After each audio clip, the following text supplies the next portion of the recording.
Boa noite a todos e todas presentes, todes.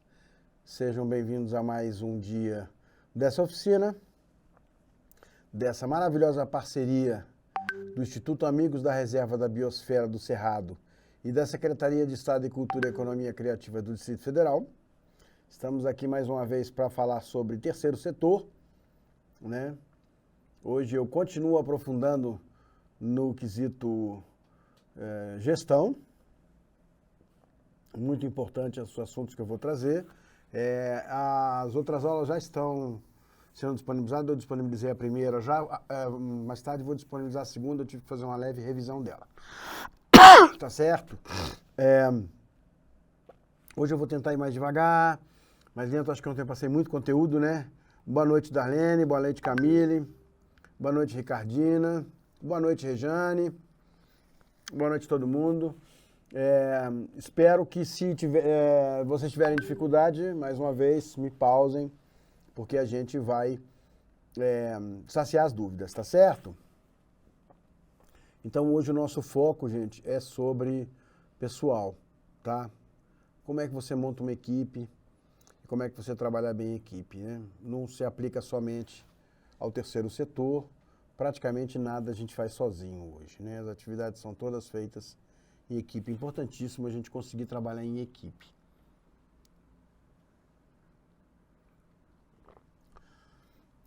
Então eu preparei um material, lógico, com foco no terceiro setor, mas que se aplicaria para muitas outras situações. Vamos trabalhar.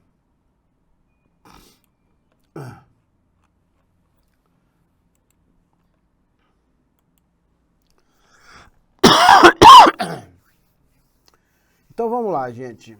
Gestão de pessoas no terceiro setor, né? Vivemos em um mundo cada vez mais cercado de tecnologia, inteligência artificial, automação de processos e decisões. Ainda assim, não há quem negue que o sucesso de qualquer organização depende das pessoas que a integram e do trabalho que elas desenvolvem. Tá? Máquinas e máquinas, pessoas é que é o importante.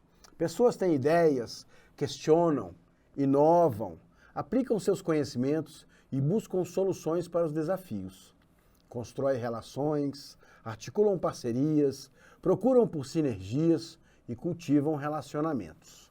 Pessoas também usam os recursos que existem à sua disposição para realizar o seu trabalho. Pessoas são o bem mais precioso de uma organização, mas também o mais complexo e o que mais exige cuidados. Trabalhar com gente é delicado, né? Temos que ter um carinho muito especial.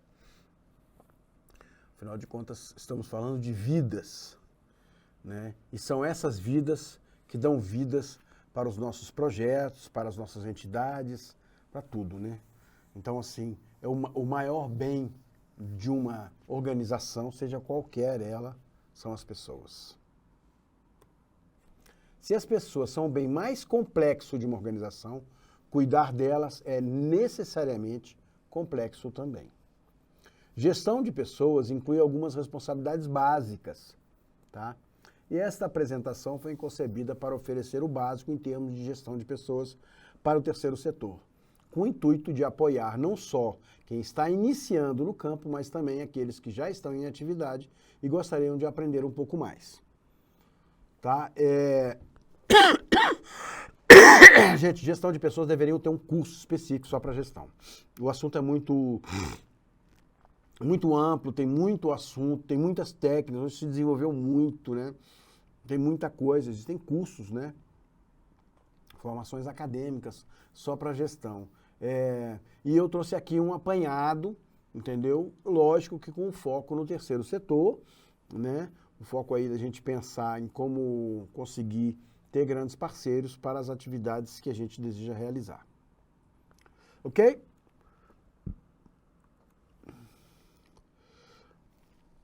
Boa noite, Maílza, Cláudia, que eu não falei ainda, Adriana, Derimar, Saturnina, boa noite todo mundo.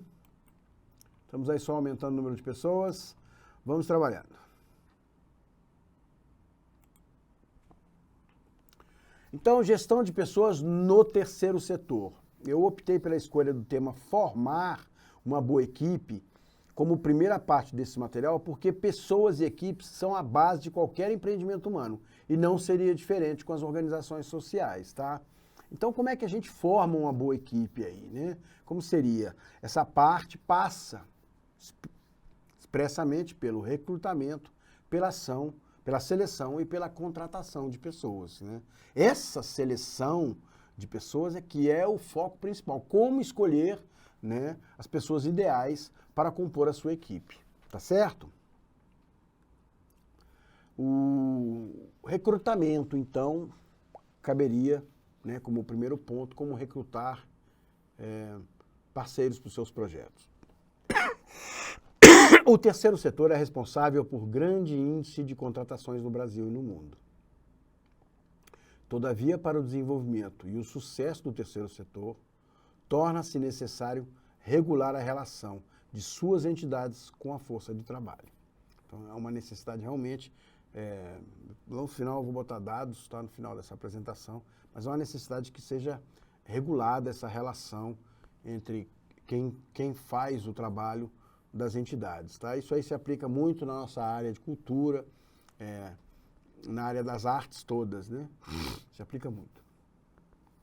Entre outras regras, as organizações sem fins lucrativos devem atentar para a legislação trabalhista quando da contratação de funcionários, para que os direitos destes estejam sempre resguardados, uma vez que essas organizações também são consideradas empregadoras, tá?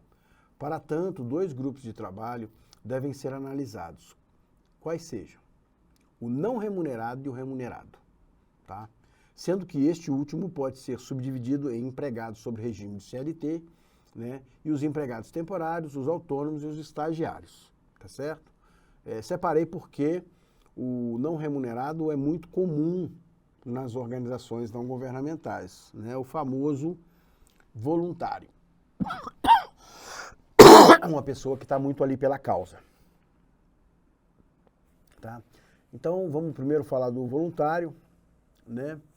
O trabalho não remunerado, né? Ou trabalho voluntário, muito chamado por voluntário, mas na realidade é trabalho não remunerado. Tem que tentar dizer que o cara executa uma função e ele não ganha por ela, né?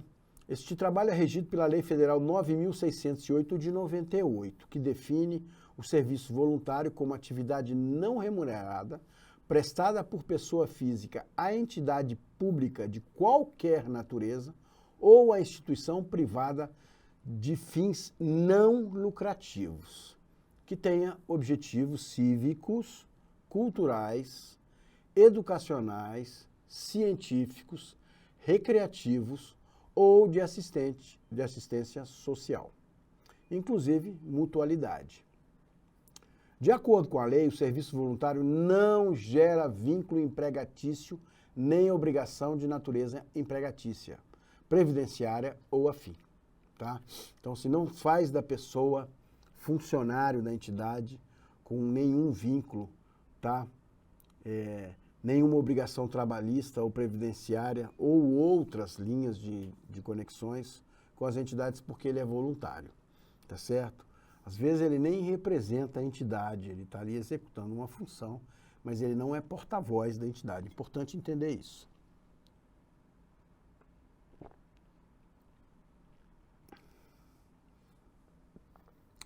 Então, verifica-se, portanto, que o trabalho não remunerado tem característica de A. Ser voluntário.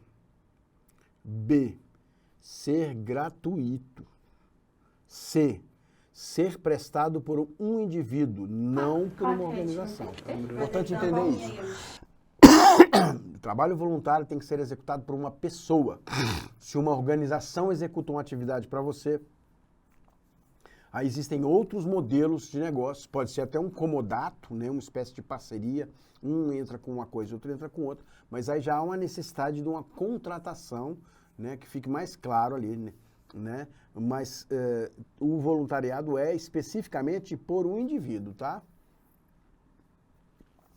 Ser prestado para a entidade governamental ou privada que devem ter fins não lucrativos e voltados para objetivos públicos, tá? e estar previsto em contrato escrito. Então, o contrato ideal é o termo de adesão. Amanhã, nós vamos fazer diferente. Amanhã eu vou dar menos conteúdo e nós vamos sentar junto a uma série de documentos e olhar, avaliar e pensar juntos, tá? Vou trazer estatutos sociais, modelos de contrato, a gente vai dar uma olhada nessas coisas, porque eu fico aqui passando e vocês não têm. E vou deixar a pasta disponível para vocês, tá?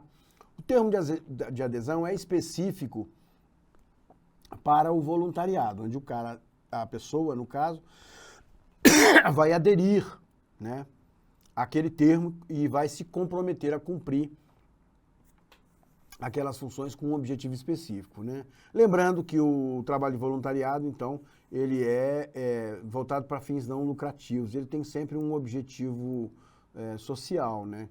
Objetivos cívicos, culturais, educacionais, científicos, recreativos ou social, tá?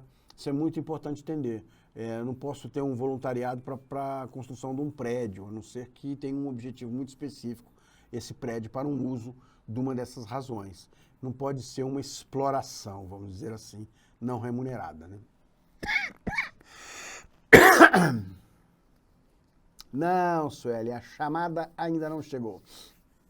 Daqui a pouco ela está na área, tá bom? Vai ser avisado aqui.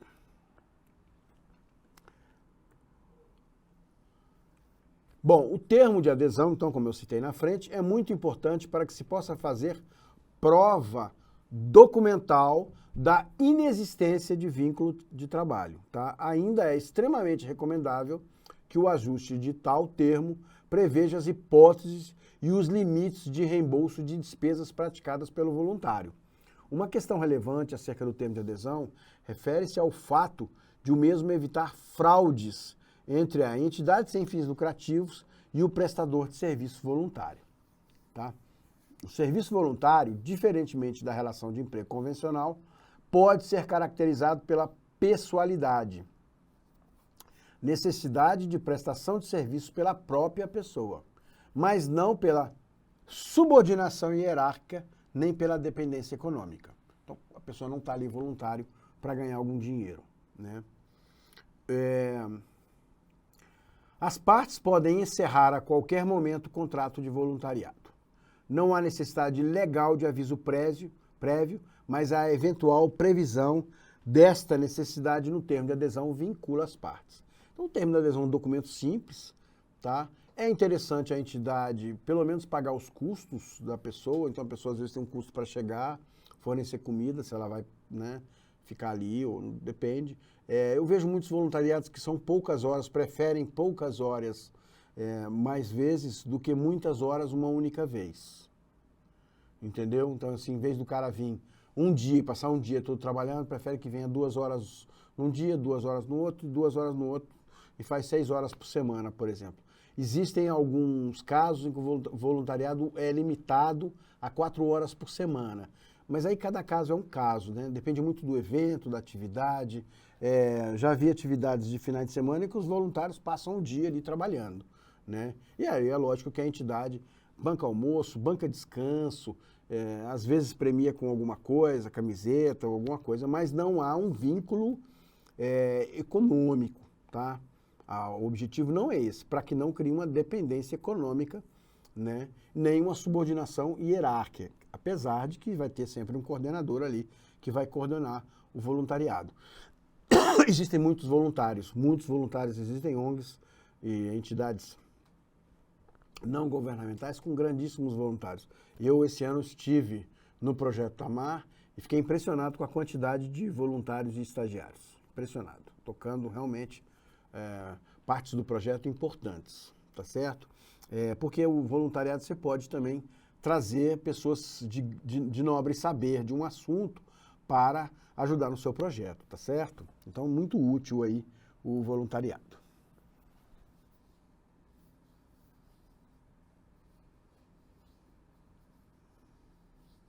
Eu não estou no grupo, Mariana. Eu não estou no grupo. Aí, mas eu coloco aqui e peço na hora que eu colocar que um de vocês, um de vocês coloque no grupo, mas eu vou colocar na apresentação os links também, tá? É porque nessa aula especificamente não tem links, mas normalmente quando eu passo, por exemplo, um filme ou alguma coisa, eu coloco o link do filme na apresentação, porque vocês recebem a apresentação e vocês têm, né? Inclusive vocês têm meu contato no final da apresentação, tem meu e-mail lá. Se alguém quiser me mandar um e-mail, alguma coisa, eu posso ajudar, tá certo? Mas importantíssimo, tem muita coisa, gente, se vocês, é até demais, tem muita coisa na web, muita coisa confusa, muita coisa de má qualidade, né? Mas se você fizer uma boa triagem, você vai encontrar. Mas eu fiz uma pré-seleção de material didático que aprofunda um pouco mais o tema, e eu fiz uma pré-seleção de documentos que podem servir como referência, que eu acho que isso é muito importante. Eu mesmo confesso para vocês, a primeira vez que eu abri e que eu criei uma entidade, vou mandar, viu, Sueli? Não vai ser hoje, vai ser na aula de amanhã, porque eu ainda estou terminando de pré-selecionar o material. A primeira vez que eu abri uma entidade com colegas, eu tive que pegar, foi aquela modelo cópia, entendeu? Eu peguei um estatuto de uma entidade não igual, quer dizer, uma entidade de audiovisual, peguei ela e fiz meio aquela cópia, assim, olhei, vi, é assim que ele faz, fiz desse jeito, assim não se aplica pra gente, então esse não tem, e fiz uma variante. Quando eu levei para uma primeira avaliação, no caso a gente usou um advogado, ele já olhou e já disse, não, isso aqui tá bom, vamos só acrescentar um item aqui e outro. Né? Hoje eu já fiz vários alterações de estatuto e outras coisas, eu já não preciso tanto. Entendeu? Mas eu sempre uso referências, e é sempre bom referências para ver assim, o que as outras entidades que estão fazendo o que eu estou fazendo, estão fazendo. Como elas estão fazendo, entendeu? Mesmo que você não vá usar. Verifica lá, entendeu? Como o caso da colega, eu vou abrir uma associação de artesãos. Vamos olhar como é que estão as outras associações, quais são os objetivos, porque de repente tem umas coisas interessantes. Eles vão pleitear um lugar de venda para fazer uma feira, entendeu? Então está lá no estatuto que o objetivo é esse. Vamos achar um espaço para que a gente possa vender nosso artesanato nos finais de semana, entendeu? E outras modalidades, ou até modalidade de associação. Uma coisa que para mim foi muito útil foi esses modelos de associação, entendeu? Porque eu posso ter categorias, né? Como aquela, o sócio fundador, que é o sócio fundador, o sócio contribuinte, um sócio tipo aprendiz, quer dizer, um sócio que está iniciando, então ele está começando a iniciar, ele não tem direito a voto na Assembleia, depois de 2 anos é que ele passa a ter, por exemplo, entendeu? Isso depende muito da entidade, e aí vale a pena ver modelos próximos ao que você quer fazer, porque a gente não tem nada que a gente faça de novo sob o céu, né? Tudo que você está querendo fazer, alguém já fez. Então é bom ver como é que os outros fizeram para a gente tentar fazer melhor, né? Ou mais próximo da boa qualidade possível, tá certo? Então, assim, os documentos vão ficar disponíveis, a gente vai olhar e analisar junto amanhã, porque não adianta jogar os documentos, né? Bom, então o termo de adesão é isso, ele pode acabar a qualquer momento. Muita gente faz termo de adesão para evento, né? Final de semana, ou aquela situação, ou uma temporada, o verão, o inverno e tal, ou uma ação específica, né? É isso.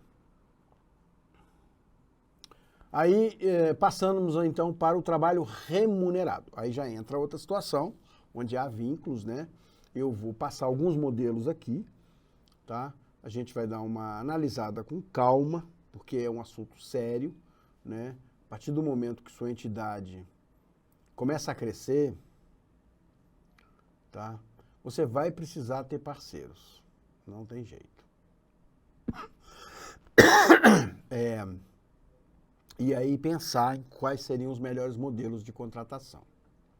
A partir do momento que você monta uma entidade que começa a entrar dinheiro, você vai precisar contratar gente. E aí vale a pena pensar direitinho como fazer, né? Pode ser que você fique aí, monta a entidade, fica 1 ano, 2 anos trabalhando sozinho. Eu deixei o print para lá. E aí, isso é importante, tá? Vamos fazer o print, pessoal. O pessoal pediu aqui e eu esqueci completamente. Vamos abrir as câmeras aí, quem puder. Bota um sorrisão bonito aí, né? X de print. Dedão de positivo, sorriso na tela. Vamos lá.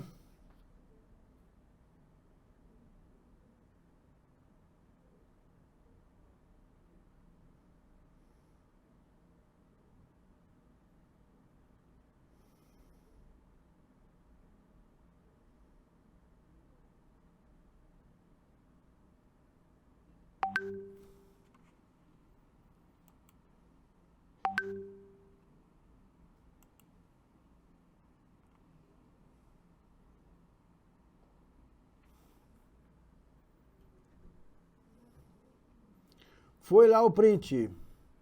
Vamos para a próxima.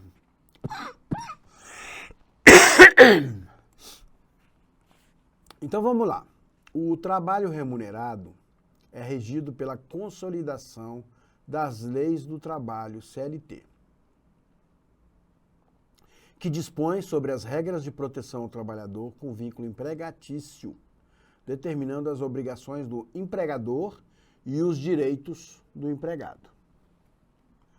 As contratações de empregados por entidades sem fins lucrativos também devem obedecer às regras da CLT e das convenções de trabalho, uma vez que nem a lei nem a jurisprudência concedem tratamento diferenciado, privilegiado, ao empregador por ser ele entidade do terceiro setor.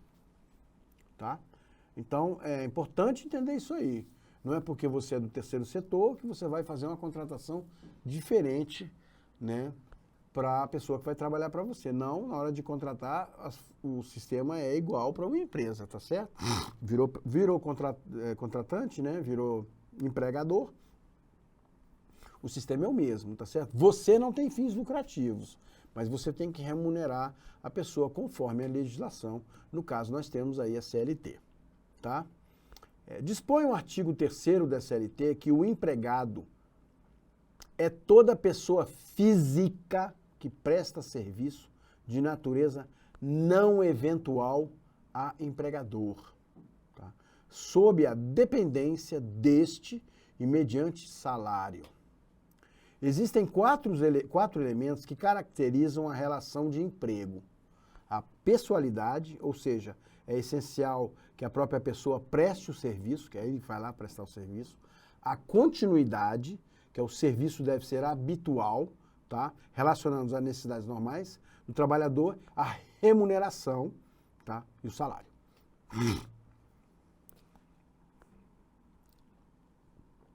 Ok? Então, é importante entender isso, tá, gente? Não é porque eu sou uma associação que eu não vou remunerar decentemente, tá? No entanto, o quarto elemento é essencial para caracterizar o contrato de trabalho, qual seja a subordinação hierárquica, O empregado trabalha sobre as ordens e controles do empregador, que utiliza a sua mão de obra da melhor forma que entenda. Então, quarto elemento, a hierarquia, tá certo? Subordinação hierárquica, tá? Alguém manda e alguém obedece. A forma mais comum de se iniciar um vínculo de emprego é firmando um contrato de experiência. Eu vou explicar isso aqui.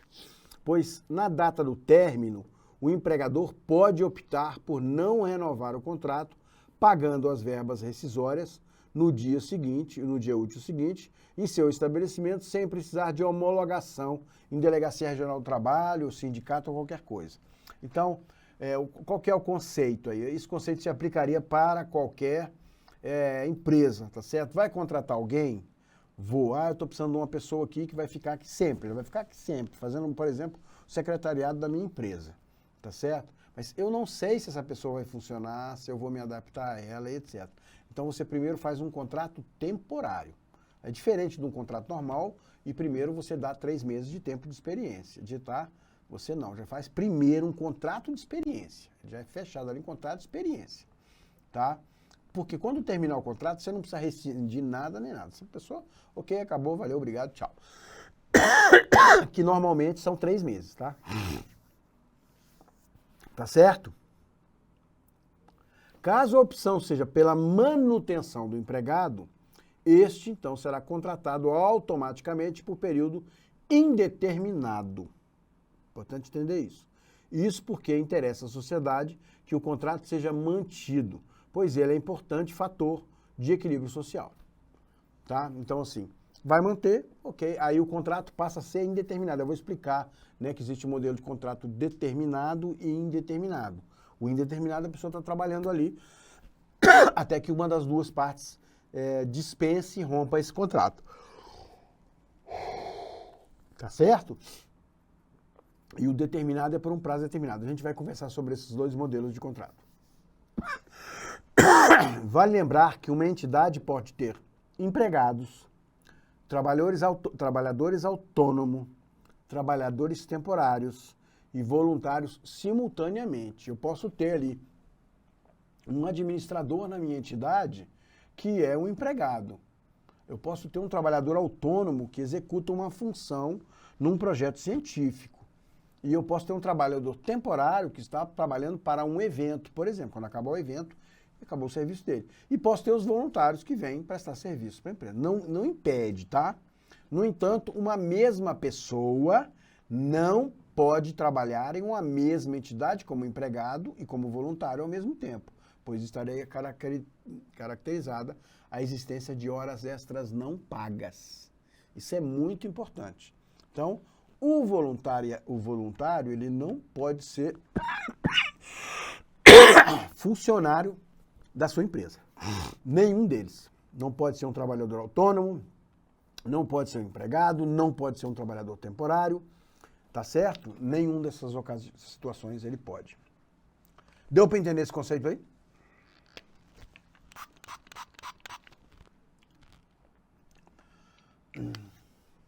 Chamada nada, Raquel, chamada daqui a pouco. Estamos fazendo aula ainda. Olha, esses documentos que eu vou mandar, Sueli, podem ser impressos sim, tá? Você pode imprimir todos eles, rabiscar. Vou tentar mandar em PDF ou em doc, que fica a melhor maneira para vocês poderem imprimir e analisar com calma, tá bom? É o melhor jeito de poder analisar. Vamos lá. Ficou claro isso aí, né? Vamos continuar, então. Porque isso aí é muito perigoso.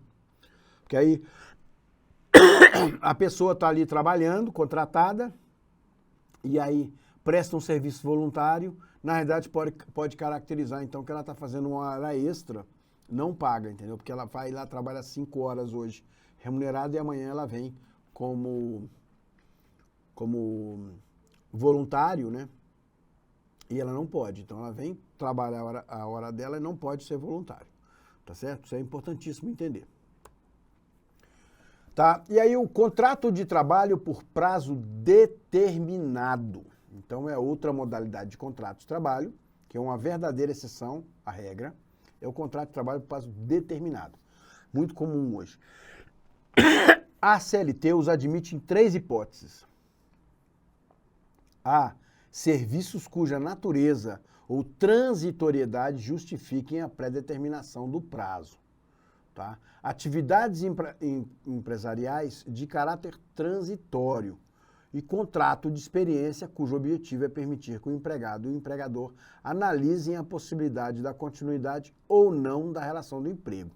Então, os temporários são 3. A gente já falou sobre o terceiro, né, que é o contrato de experiência, tá certo? Os outros 2 é assim, ó. Eu vou dar um exemplo. Esse de transitoriedade é assim, eu estou fazendo uma mudança na empresa e vou trazer um especialista em RH, por exemplo, para fazer uma mudança na minha estrutura da minha empresa. Então, eu posso contratar ele por 6 meses ou por 1 ano, porque ele vai vir fazer um transitório, uma situação transitória, tá? Na empresa. Depois eu não preciso mais dele. Ou eu estou vindo ele porque ele vai fazer uma formação, também transitória, situação, para que os meus gestores possam trabalhar de uma outra maneira, entendeu? Então isso aí é quando é de caráter transitório, tá certo? E aí o outro é serviços de natureza, né, ou de transitoriedade que justifique a pré-determinação do caso. Mantendo um exemplo, eu tenho um projeto específico, entendeu? Né, que vai durar 1 ano, depois de 1 ano esse projeto vai deixar de existir, entendeu? Então eu trago ali, faço um contrato de tempo de prazo determinado, porque eu vou precisar de um engenheiro durante um ano para executar aquele projeto ali. Depois que acabou o projeto, ele, então, está dispensado, tá certo? O que você não pode é ficar renovando, né? Você faz um contrato transitório aí, de determinado, e aí você fica renovando esse contrato. Isso não pode, tá certo?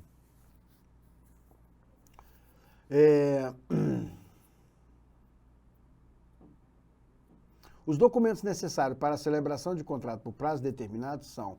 Aí, assim, é mais ou menos os mesmos documentos por prazo indeterminado, tá? Você precisa fazer um exame médico adicional, quem não sabe o que é isso, precisa ir numa clínica fazer um exame, que é um check-up que se faz na pessoa para saber se ela está em condições de assumir aquele posto, né? Então, é um exame para ver se ela está com saúde, etc. Ou se ela tem algum problema, para dizer, olha... Lá na frente não dá nenhum problema, isso protege o empregado e protege o empregador. Por exemplo, eu entrei numa empresa e eu não sofria de asma nem nada, então fui lá verificar, não sofro de nada. 2 anos trabalhando lá, eu tive problema de asma por causa do ar-condicionado, entendeu? Então isso aí protege o empregador e protege o empregado também, tá? Número de PIS, cópia de RG, cópia do SIC, né, que hoje é CPF, né, comprovante de endereço. Tratando-se de homem maior, é necessário certificado de reservista. Em caso de família, é necessário certidão de nascimento dos filhos para recebimento de qualquer tipo de Bolsa Família ou de filhos. Em caso de estar frequentando escola comprovada de matrícula, recebimento de Bolsa Educação, caso haja nessas empresas, tá? Então, o modelo de contratação é igual o modelo de prazo indeterminado.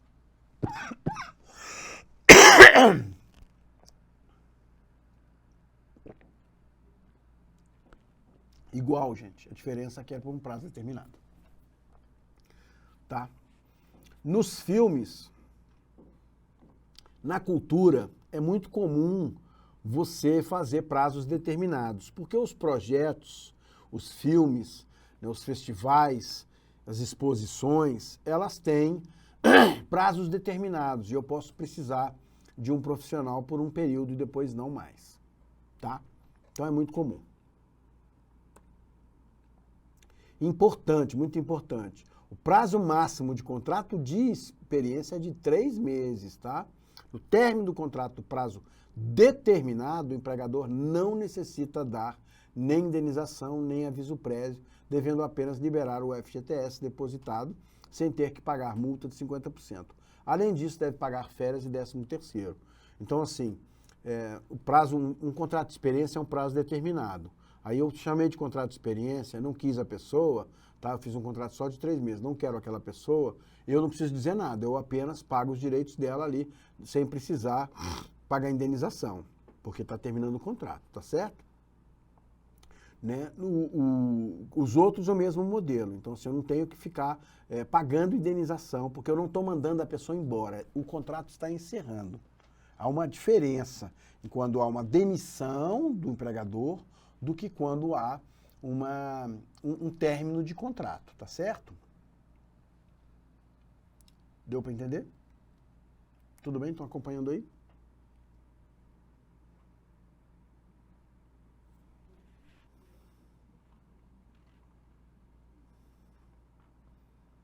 Tudo claro?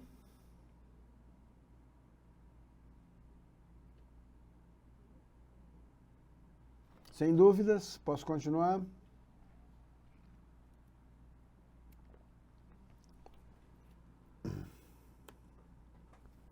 Então vamos lá, os prazos de trabalho, os contratos de trabalho por prazo determinado, tem mais de um, tá? Então eu vou analisar alguns aqui conforme a legislação, tá? Trabalhadores temporários, tá certo? A Lei 9.601 de 98, tá? Que essa lei também proporciona economia para as empresas, mas acaba estimulando o aumento do quadro de funcionários. Tá? De acordo com o artigo 1º da lei, as convenções e os acordos coletivos de trabalho poderão instituir contratos de trabalho por prazo determinado, de que trata o artigo 433 da Constituição do Trabalho, né, que é o CLT, em qualquer atividade desenvolvida pela empresa ou estabelecimento para admissões que representem acréscimo no número de empregados. tá? Então isso aí é para estimular o volume de pessoas contratadas para trabalhar. Note que esses dois tipos de contrato são comuns para as entidades sem fins lucrativos. Não são comuns para entidades sem fins lucrativos, na medida que não ambicionam obter lucro, mas sim defender uma causa. Não é muito comum esse tipo de contrato, mas eles podem acontecer, tá? Trata-se de uma modalidade comum em tempo de alto consumo. Esse modelo aqui é aquele modelo de contrato assim, festa de final de ano, então eu preciso de mais gente trabalhando, né? Evento tal, eu preciso de mais gente trabalhando. Esse contrato é muito comum por um período pequeno, apesar de ser determinado por um período pequeno. Cabem muito bem, no caso do terceiro setor, nos projetos. Então eu vou fazer um festival, eu tenho 5 meses, 2 meses para preparar, 1 mês que acontece o festival e mais 2 meses para terminar. E contrato uma equipe por 5 meses, entendeu? Ele é econômico no sentido financeiro, então é interessante porque eu posso, em vez de contratar somente uma pessoa, contratar 2, 3 ou 4 pessoas ali, dependendo da situação, entendeu? Então, normalmente é um modelo de contrato com esse objetivo aí de realizar uma função por um prazo menor, tá? Não é, porque eu posso fazer um contrato desse por 3 meses, mas ele não é um contrato de experiência, tá certo? Muito importante entender isso, tá certo? Tá? E aí nós temos um outro, que é o da Lei 6.019, de 75, que são trabalhadores temporários também, visando uma contratação mais econômica. A Lei 6.019, 74, ela instituiu o trabalho temporário definido como aquele prestado por pessoa física ou empresa para atender à necessidade transitória de substituição do pessoal regular, permanente ou acréscimo extraordinário de serviços, num prazo máximo de 3 meses. A contratação, todavia, deverá ser feita por meio de empresa de serviço temporário devidamente constituída. Isso aqui é cobrir férias, excesso de volume de trabalho para diminuir o trabalho, entendeu? São objetivos mais específicos, tá? Funciona muito bem, quer dizer, eu tenho uma empresa, eu tenho uma pessoa que vai tirar férias, eu não sei...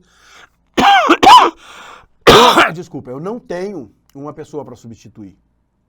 Então, na minha empresa eu tenho um funcionário que ele faz uma função e ele não tem substituto, só tem ele, entendeu?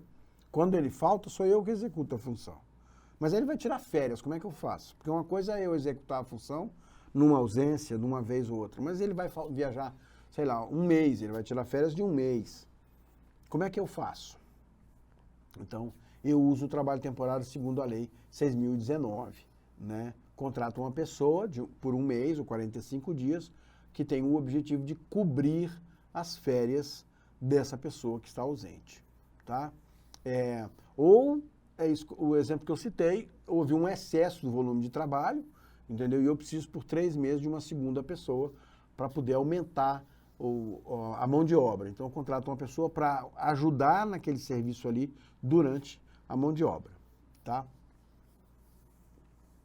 Então, ou seja, caso uma organização sem fins lucrativos necessite de um empregado, nas hipóteses previstas dessa lei, ela, como organização tomadora, contratará a empresa de trabalho temporário e ela enviará um funcionário que preenche os requisitos necessários, tá? É uma modalidade. São 2 modalidades. A mais usada é essa aqui, que é uma lei mais atual, inclusive. Tá? É a mais atual, mas são modelos de contrato por prazo temporário. Importantíssimo entender. Detalhe, gente. O prazo temporário não permite que você fique renovando. Tem gente que faz isso, né? Aí contrata por um prazo temporário 1 ano. Aí depois renova por mais 1 ano. E depois renova por mais 1 ano. Isso já não é trabalho temporário. Tá? Isso aí, inclusive, pode ter um problema sério, porque você tá... Sim, Regiane. Falou muito bem. Diminui os gastos com funcionários, né? Você tem um tempo ali específico. E tem uma teoria, tá? Não está aqui, mas tem umas linhas teóricas de gestão que eu concordo até, que o funcionário, os 3 meses de experiência Desculpa. O funcionário, os 3 meses de experiência, dá para você ver se o seu funcionário, né, ou se aquela pessoa que executa a função é qualificada para aquele trabalho, tá? Mas existe na gestão um conceito que é o conceito do excesso de a continuidade. Então, depois de um ano, o funcionário começa a entrar numa monotonia. A rotina e uma série de outras coisas vai fazer com que caia a produtividade daquela pessoa, tá? Então tem uma linha de trabalho que não nasceu no Brasil, que mantém funcionários temporários o tempo todo e prefere trocar o funcionário temporário, formar um novo funcionário. Porque depois de um tempo a gente vai criando, horrível a palavra que eu vou usar, mas vícios. Tá? Modelo McDonald's de trabalho. Se você chegar no McDonald's com um currículo lindo, maravilhoso, dizendo que você já trabalhou em 4 lanchonetes, que você tem experiência como lanchonete, você é rápido, você não vai conseguir um emprego. Em compensação, se chegar lá com um modelo de currículo e dizer que você é estudante, novo, nunca fez, a única coisa que você fez foi estudar inglês, entendeu? Ou de vez em quando trabalhou, no final de semana você trabalhou na lanchonete do seu tio, durante um sábado e um domingo, provavelmente você vai ser contratado, porque ele prefere esse funcionário, entendeu? E é preferível ter esse funcionário por 3 anos, que a média dessa tendência à monotonia, tá? Eu não quero usar outros termos aqui, mas a monotonia, essa tendência à monotonia, ela é de aí 2 anos, 3 anos, entendeu? Então existem grandes empresas que não contratam por mais tempo, entendeu? São alguns tipos de trabalhos muito específicos que acabam sendo rotineiros, os trabalhos mais mecânicos, menos de pensar, vamos dizer assim, né? Trabalhos que exigem menos do intelecto e mais do corpo, porque a função mecânica vai criando vícios, entendeu? Então é uma tendência, o trabalho temporário é uma tendência, tá? Uma grande tendência, vem crescendo imensamente. E é lógico que, assim, tem esse exemplo que eu dei aí, é um ótimo exemplo, são os shoppings, né? Que eu tenho, assim, um movimento normal durante o ano e eu tenho alguns períodos, final do ano e algumas outras semanas, em que o volume de trabalho aumenta. Então, eu ter profissionais que venham cumprir essas funções somente nesses períodos, né? É interessante para os dois. É lógico que muitas das pessoas querem ter um emprego pro resto da vida, né? Mas é interessante para os dois, tá? O trabalho temporário é muito útil, tá certo? O que não pode ser, como eu já falei, é ser repetitivo para que torne-se, na verdade, um trabalho por tempo indeterminado disfarçado, né? Isso aí não é legal, tá? Vamos lá. O aprendiz, extremamente útil, muito bom para o terceiro setor, muito bom para o terceiro setor, muito bom para muitas entidades, tá? Então, a Lei 8.069 de 1990, você vê como é antigo, dispõe sobre o Estatuto da Criança e do Adolescente, tratando do direito à profissionalização e à proteção ao menor do trabalho. Por sua vez, a Lei 10.097 de 2000 altera esse dispositivo da CLT referente à proteção do trabalho do menor, tá? Então, além dessas duas hipóteses aí, a Constituição Federal, bem como a CLT, autoriza o empregador a contratar pessoas menores. Seria entre 14 e 18 anos de idade. Não menor que 14 anos, não maior que 18 anos, tá? Desde que na condição de aprendiz. Observa-se que, dessa forma, a existência de um contrato de trabalho especial. Eu vou passar um modelo também de contrato de aprendiz para vocês, tá? A Caixa Econômica tem um programa aprendiz grandíssimo, violento, que acho que é o maior empregador de aprendiz do Brasil.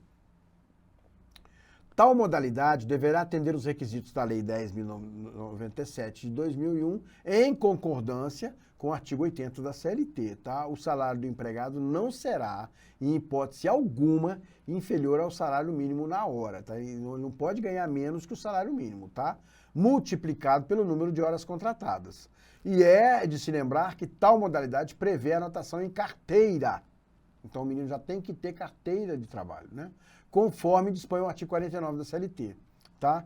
Tem o site Lei do Aprendiz, vou disponibilizar depois direitinho o link, mas se vocês pesquisarem, Lei dos Aprendizes, que possui modelos de contrato para as ONGs, para empresas, para um monte de coisa, tá? O aprendiz, gente, ele também não pode trabalhar muitas horas, porque o objetivo já diz tudo, o aprendiz é que ele aprenda. Então ele tem que executar uma função, mas ele tem um objetivo principal, né, que está lá no Estatuto da Criança, que é o direito ao estudo. Né? O estudo é o lazer. Então, se não me engano, são 4 horas diárias no máximo. É tipo meio período. Muito útil. Muito útil. Eu conheço muitas instituições que têm programas de aprendiz. Muitas ONGs trabalham com esse modelo de aprendiz. Ele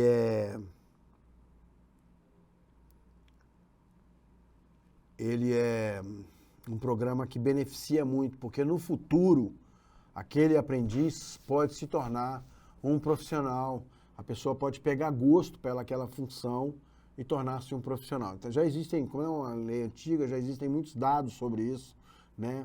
Como é importante essa parte em que o jovem começa a trabalhar cedo, né? Em concomitância com o estudo.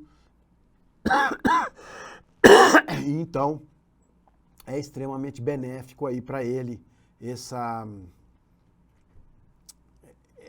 evolução, vamos dizer assim, tá? Muito importante. Moçada, vamos de lista, tão famosa e tão desejada lista. Sim, Regiane, é uma forma de redução de gastos. Para a empresa é redução de gastos, com certeza. Mas conheço jovens que se formaram no menor aprendiz e ganharam gosto pela profissão. O menor aprendiz é até polêmico, viu, Regiane? Porque tem gente que diz que dá mais trabalho do que realmente rende o trabalho. Tá? Já escutei muito isso. Mas aí fica a cargo de cada um. Porque, na verdade, você precisa ter um monitor que coordena as pessoas e etc. Então, para alguns lugares, por isso que eu acho que para a Caixa Econômica funciona bem, porque para a Caixa Econômica é nesse pensamento, né? Redução de gastos. Mas me pergunto se para algumas funções seria realmente interessante, entendeu? Eu trabalho muito com o estagiário, mas eu não tenho menor aprendiz. Nem nas entidades que eu tenho vínculo, nem na empresa. Muito bem, moçada, assinando. Quem estava desesperado para a lista aí? Pois é. Dá trabalho, cara.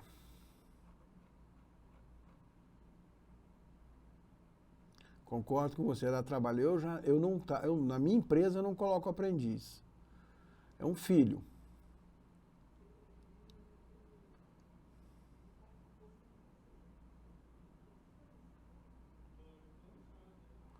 Sueli já assinou, Sueli.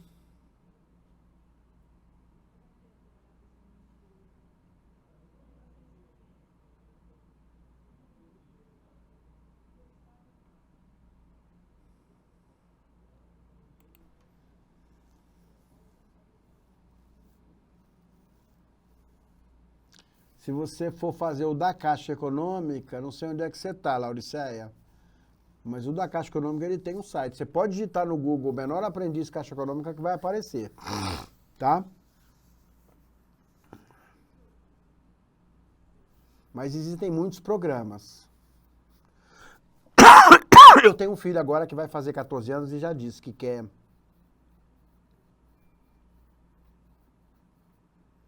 Ah, é isso mesmo, Regiane, muito bem. Eu acho que empresas grandes é obrigatório, né? É isso mesmo.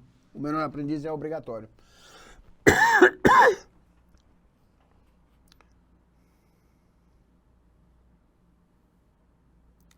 Não sei, aí Camille, eu não sei, o CAA para o menor aprendiz também é? Que eu saiba, o CAA, ele é muito útil para estágio, agora para menor aprendiz eu não estava sabendo.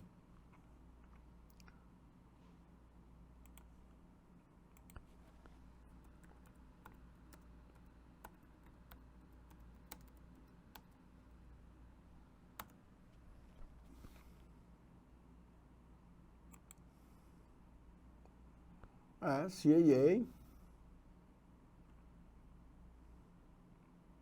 Tá aqui, já estão abertas as inscrições. Jovem aprendiz.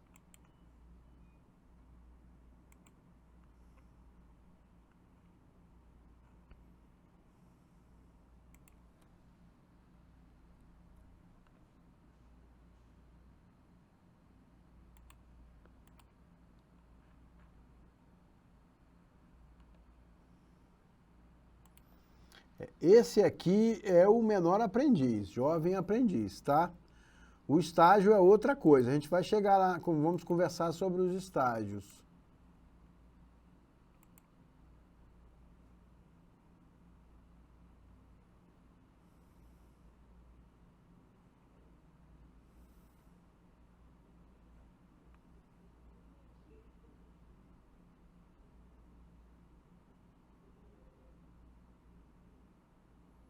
É jovem aprendiz mesmo, tá? É esse link que eu passei aí. As inscrições estão abertas até o dia 31 de maio. É um programa interessante, mas é como a...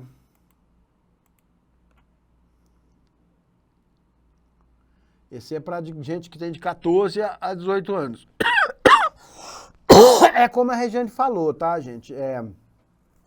Dá trabalho, mas pode ser interessante. É uma experiência interessante para o jovem, né?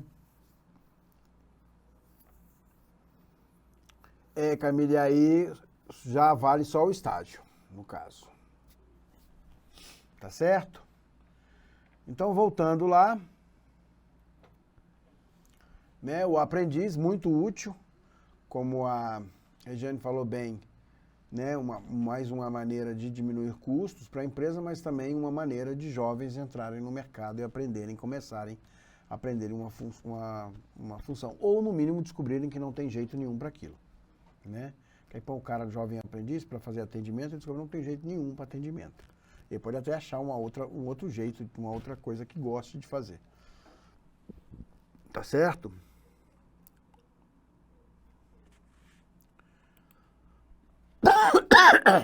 Então, continuando com o aprendiz, o empregador se compromete a assegurar o maior de 14 e menor de 18 anos, inscrito em programa de aprendizagem, formação técnico-profissional metódica, compatível com seu desenvolvimento físico, moral e psicológico. E o aprendiz se compromete a executar com zelo e diligência as tarefas necessárias a esta função. Então, realmente é aprendiz. Você vai ter que ensinar o cara, como a Regiane bem falou aí, dá trabalho. Mas vale a pena, né? Você economiza, a empresa economiza e o jovem está evoluindo, aprendendo e acaba executando uma função ali. Às vezes você precisa de dois jovens para compor 2 ou 3, né? Porque depende do número de horas que ele vai trabalhar, mas para compor ali uma função que uma pessoa executaria, né? Na modalidade de contrato de trabalho por prazo determinado, o contrato de aprendizagem não poderá ser estipulado por mais de 2 anos, extinguindo-se no seu término final ou quando o aprendiz completar 18 anos, tá? Garante-se ao menor aprendiz, salvo condições mais favoráveis, o salário mínimo e uma jornada de trabalho não superior a 6 horas, tá? Aí é isso aí que eu estava olhando, né? Eu sei que é meio período. Eu não sei, aí depende das empresas. Se não me engano, da Caixa são 4 horas. Mas está aí, 6 horas de trabalho. Se não me engano, é isso. Tá certo? É bem bacana. E é quase um programa social, né? Porque você está, na realidade, economizando, sua entidade vai estar economizando, mas, ao mesmo tempo, você vai ter aí que ensinar uma pessoa a trabalhar.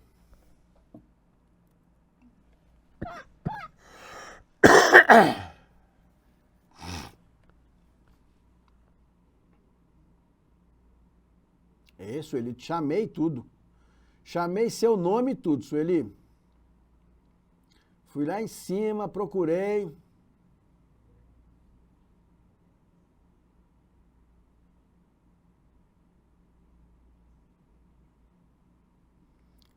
Kátia, isso é uma situação delicada. Na verdade, tem muita gente, pouco trabalho, né?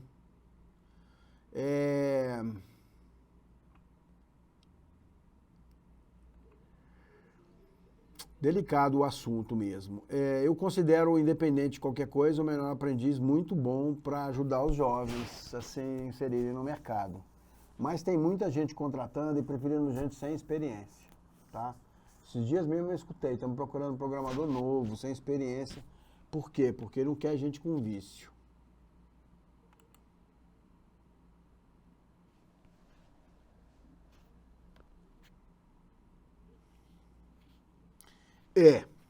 Também vou concordar, Virgínia. Eu acho que os prazos são muito curtos, porque você ensina, isso aí para mim cabe para tudo, o estagiário também. Eu pego estagiário, eu pego muito estagiário na minha empresa, muito. E você ensina a pessoa e ela começa quando ela tá bom, pegando o jeito, aí, bom, ok, acabou o estágio. Né? E aí vai trabalhar no concorrente. Né? Faz parte do mercado. É um ciclo que nunca acaba, concordo com você, plenamente. Vamos lá. Os autônomos, tá? Realizado por pessoa física em caráter de não exclusividade, importante isso, tá? O trabalho autônomo guarda grande semelhança ao trabalho decorrente da relação de emprego. Todavia, o pagamento diz respeito ao serviço prestado, extinguindo subordinação hierárquica. Tá? No trabalho autônomo, estabelece de comum acordo qual serviço a ser efetuado. A partir desse instante, interessa apenas ao trabalhador autônomo como será feita a execução do mesmo, não podendo sofrer interferências do contratante. Este pode até sugerir, mas nunca ordenar. Não pode ter hierarquia nessa contratação. Se os serviços são de curta duração, a contratação pode ser informal. Por sua vez, se o trabalho for extensivo e repetitivo, recomenda-se a formalização através de um contrato escrito para tentar evitar futuras ações de reconhecimento de vínculo empregatício. Tem empresas que contratam um contador à parte, que não é uma empresa. Eu tenho uma relação dessa tenho muitas salas, muitos estúdios, todos eles com ar-condicionado. Então eu tenho uma pessoa que tem um contrato de autônomo, né? Isso é da empresa, não é da ONG. A pessoa faz a limpeza dos ar-condicionados periodicamente, entendeu? E aí eu nem me preocupo, ele tem um contrato lá, ele vai lá e limpa, quando ele limpa, né? Às vezes ele vem uma vez, no começo do mês mesmo, mas ele tem ali uma periodicidade que ele vem para fazer a limpeza e a manutenção dos ar-condicionados. Isso é um contrato de autônomo, tá? Eu também posso ter conheço casos, a empresa de engenharia tem um contrato de autônomo com um técnico que faz um cálculo especial lá, que vem fazer o trabalho, tá? Os autônomos são muito úteis, né? Normalmente profissionais, gabaritados, que executam uma função e que desvincula. Aí mantendo vou manter aqui, tá, Regiane, o seu bordão, né? Então, vou até buscar o bordão da Regiane hoje.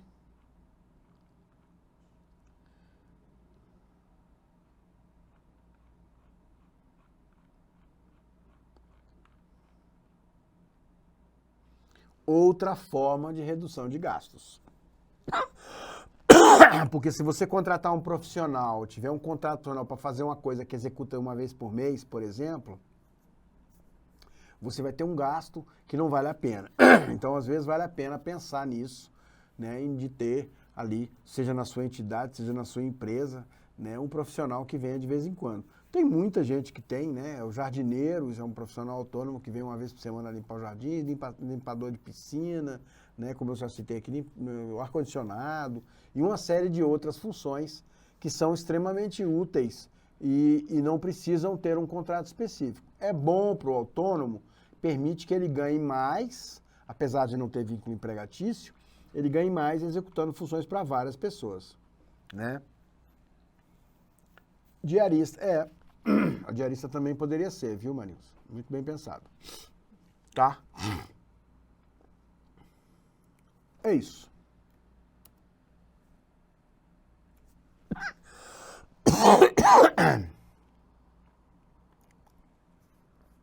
Chegamos aos queridos estagiários. São as pessoas que tocam as empresas, e as ONGs, e as entidades. Então, outra forma de contratação diz respeito ao serviço prestado por estagiários.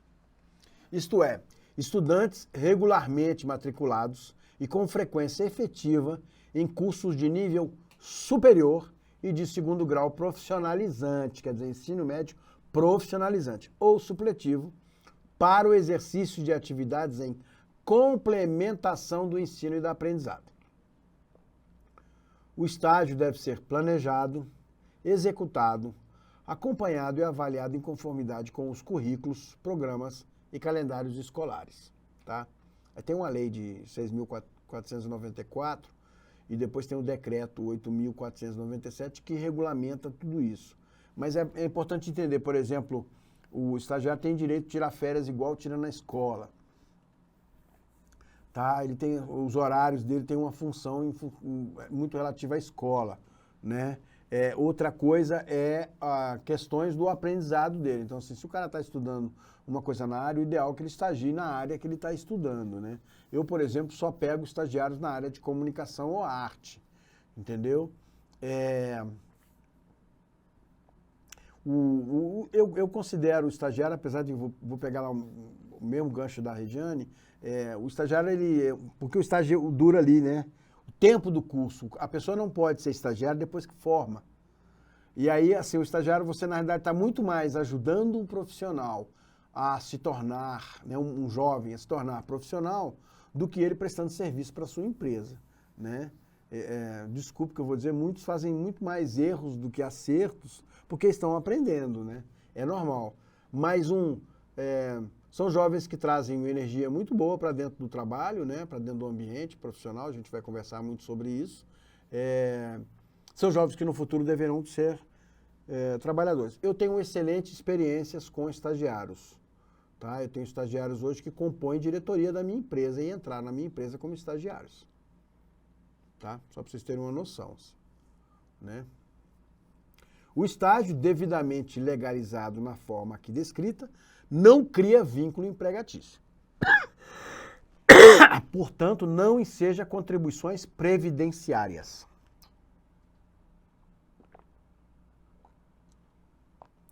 O estagiário poderá receber bolsa ou outra forma de contraprestação que venha a ser acordada, devendo o estudante, em qualquer hipótese, estar segurado contra os acidentes pessoais, conforme disposto no artigo 4 da mencionada lei. Tem que ter seguro, tá? O estagiário deve ser anotado nas CTPs pelo órgão local do Ministério do Trabalho, nas páginas destinadas às anotações gerais. Por isso que muita gente usa esses órgãos como o CIE para o estágio, porque eles fazem toda a burocracia e você recebe o profissional pronto, você paga seguro para eles e etc. Eles têm um modelo seguro, etc. Já usei muito. Hoje eu faço diretamente com as instituições de ensino que também têm programas de estágio. Então eu já tenho um contrato de parceria com as instituições de ensino e trago eles para trabalhar. Tá? Conheço muitas ONGs, mais de dezenas delas, que estão trabalhando e usando muita mão de obra de estágio, tá? São muito úteis os estagiários. Moçada, para o bem comum, saiu mais uma lista. Sueli, fica de olho aí, Sueli. Agora você está aqui? Para não perder a segunda, olha a lista. Sueli.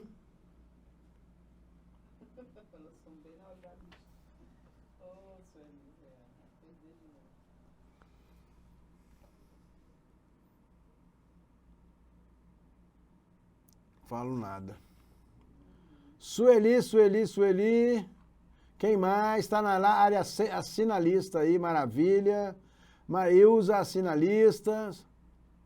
Jaqueline, vamos assinar a lista. Sandra, moçada, vamos assinar. Tá ótimo, Sueli. Assinou, então tá tranquilo.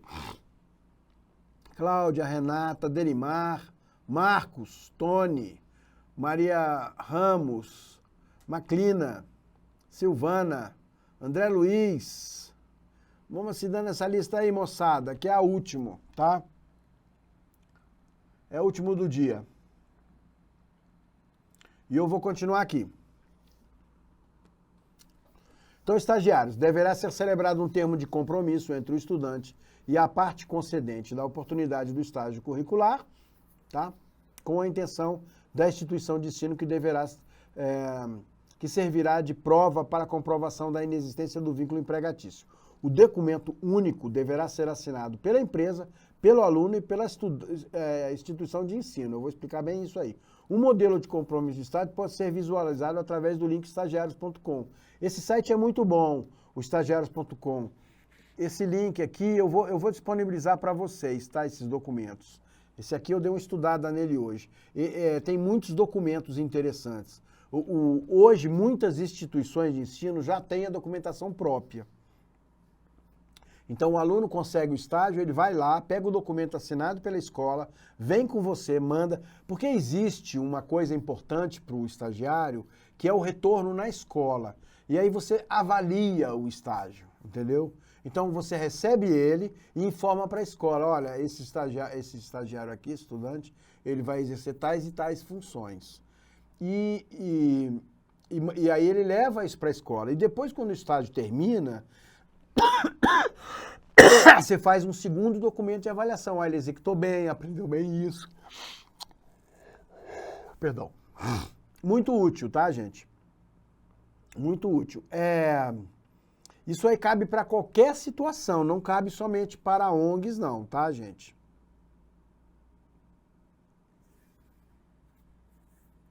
Cabe para qualquer uma delas. ONG, instituto, fundação, né? O terceiro setor cabe para todas, para as empresas cabem, né? Inclusive estatais também têm estagiários, né? Bancos, etc., também têm estagiários, tá? Eles são é um programa já muito forte, até mais forte que o Jovem Aprendiz, né? Muito útil para colocar o jovem profissional no mercado de trabalho. O prazo máximo de duração do estágio é de 2 anos, no entanto, o período de contratação pode ser rescindido a qualquer momento através de uma simples notificação sem ônus para as partes. Né? Tem muita empresa aí, muito órgão público que seleciona estágios e coloca jovens para trabalhar em ministérios, etc., que é muito útil. É importante entender que é o máximo, então tem empresa que só pega 1 ano, tem empresa que já quer o cara no final do curso, formando. Então, por exemplo, no ensino médio não quer aluno de segundo, só pega quando está no terceiro e faz contrato só de 1 ano, entendeu? Ou na formação acadêmica, pega ele já no último ano de faculdade, não quer nos primeiros semestres, porque já quer um cara que já está um pouco mais sério, um pouco mais tarimbado, por causa dessa questão que a Regiane falou, né? Você pega um cara muito cru no primeiro semestre, né? Eu costumo trabalhar os 2 anos, eu gosto de pegar o jovem, pelo menos assim, no meio, não gosto de pegar ele muito cru também não. E esses 2 anos aí, entendeu? Pelo menos no terceiro semestre, assim, pelo menos. Mas aí depende de cada um, né?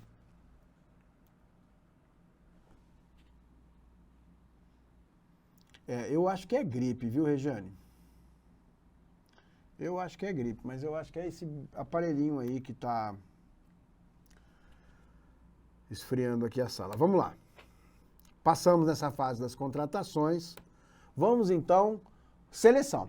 Como é que eu seleciono, tá? Eu já sei, posso contratar de várias maneiras, mas como é que eu vou selecionar uma pessoa bacana para fazer parte da minha equipe, né? Então, nem sempre mais é melhor. O processo de seleção de novos colaboradores para uma organização deve se tornar bastante trabalhoso para a equipe de seleção quando o volume de candidatos é alto. Por isso, não anuncie tudo de uma vez. Vá divulgando gradativamente à medida que perceber que ainda há capacidade para receber currículos.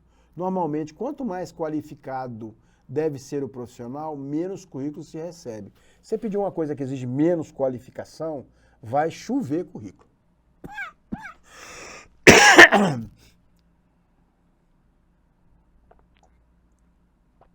Se você quiser um profissional já qualificado, com uma função qualificada, vai ter menos candidatos. Tá certo?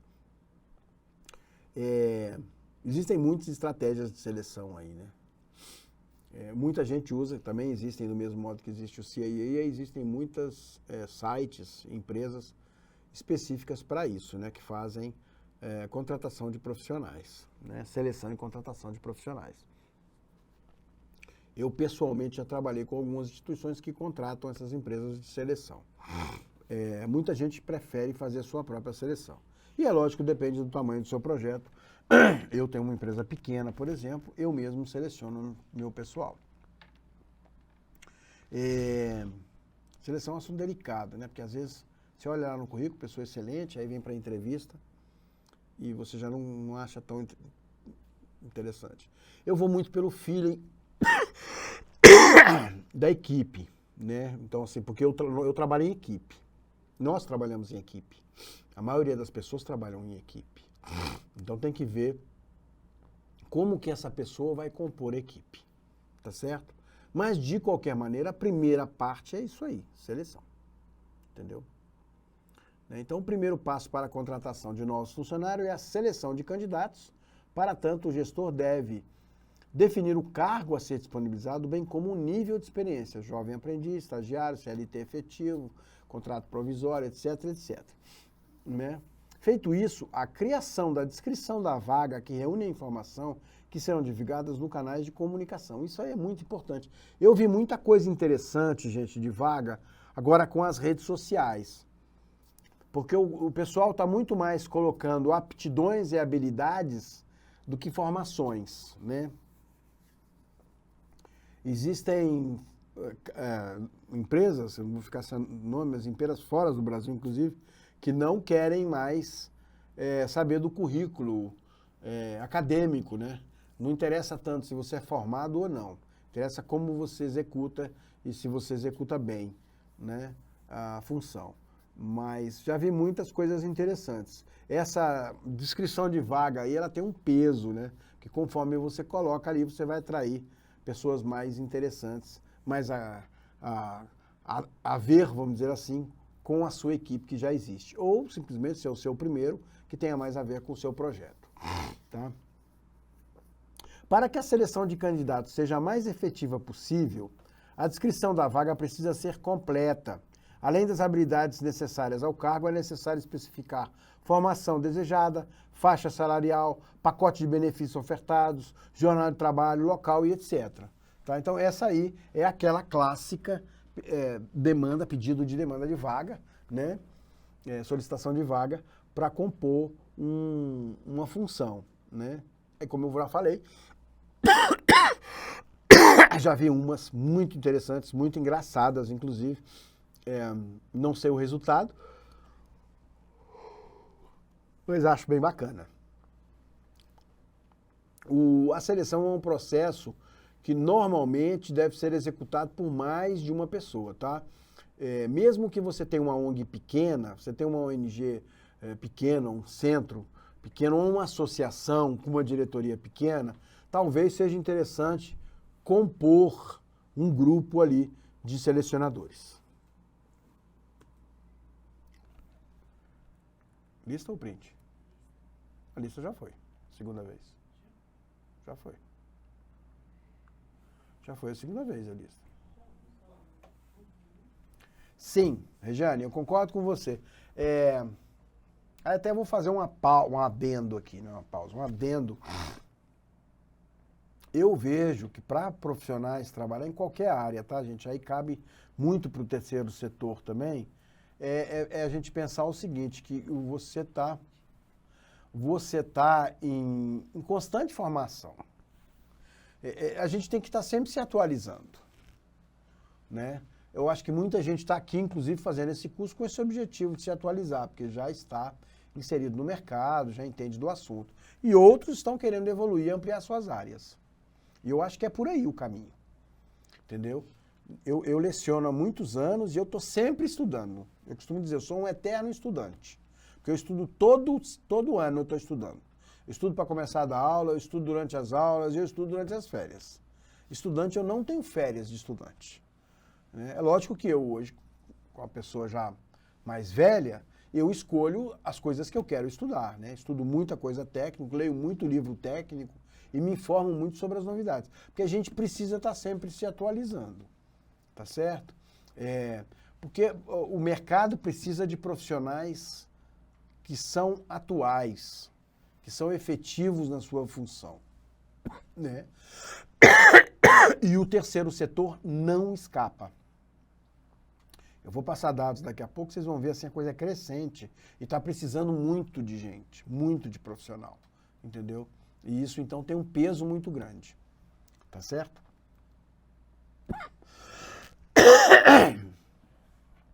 Então, interessante lembrar que quanto mais completa for a descrição da vaga, mais a finalidade será o processo de triagem dos currículos. Afinal, somente se interessarão pelas oportunidades aqueles profissionais que atentam à vaga. Então, seja específico no que você quer, né? Após a primeira triagem e avaliação dos currículos, são realizadas as dinâmicas de grupo, entrevistas individuais, testes de aptidão e, por fim, a escolha de um candidato ideal. Aí existem muitos mecanismos para você escolher alguém, né? Ou para você ser escolhido. É importante estar aptos, tá? Ninguém deixa de passar. A entrevista individual é clássica no Brasil, né? Alguns fazem teste de aptidão. Uns são escritos, pequenos formulários que você preenche, outros uma atividade, outros fazem um teste de aptidão meio que na prática, colocando lá para ver se você é apto para executar a função, e outros selecionam alguns, isso é meio inovador, selecionam algumas das pessoas que querem compor a vaga e fazem uma dinâmica de grupo entre elas para saber qual será o escolhido, tá? Já participei de algumas situações dessa, tá certo?